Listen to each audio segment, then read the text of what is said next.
सबसे बड़ा रिग्रेट ये होता है बिजनेसेस के लिए, I wish I had listened. And most importantly इसका रीजन ये होता है कि ज्यादा करके owner believe in this statement, I know it all, being proactive is the key, however being receptive is essential for the growth. और receptive होने का सबसे पहला स्टेप ये होता है, you should be a good listener. So let's look at story of Lego. Lego, as we all no, is number one toy maker.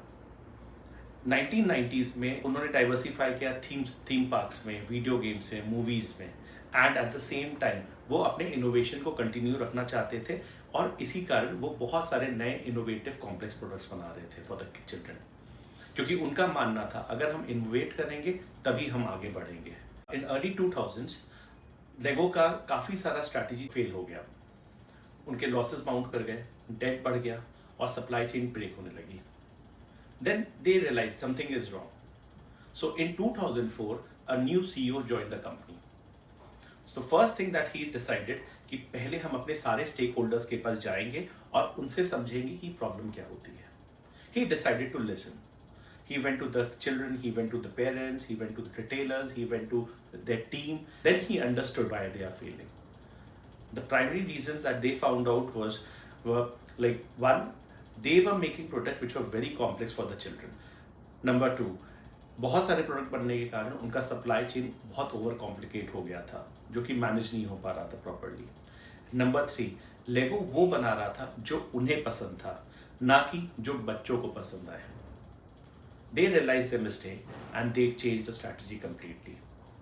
उन्होंने एक बहुत ही कोलैबोरेटिव एफर्ट से नए प्रोडक्ट्स बनाने शुरू किए, बहुत सारे पुराने प्रोडक्ट को डिसकंटिन्यू किया। उससे ये फ़ायदा हुआ कि उनके जो लॉसेस कम हो गए, सप्लाई चेन बहुत सिंपल हो गया। उनका मानना है हम इनोवेटिव तो थे ही, but now will change it to from being innovative to being innovative plus collaborative. So आज जो वो टॉयज बना रहे हैं उससे बच्चे कनेक्ट कर पा रहे हैं, and that is reflected in their performance as well. Revenues are surging, profits are growing, and again they have again retained the number one position as a toy maker. So similarly, आज हमारे business में अगर हम देखें तो कई बार हम listen नहीं करते हैं। मेरा मानना है अगर हम अपने कस्टमर्स को लिसन करेंगे तो हम उनकी नीड को ज़्यादा बेटर समझेंगे, और हम अगर अपने टीम की बात सुनेंगे तो हम ज़्यादा बेटर प्रोडक्ट को बना पाएंगे। Hence, मेरा मानना है listening is just not a soft skill. It can be a strategic superpower. So it is important for you to listen fast, act fast, and grow fast.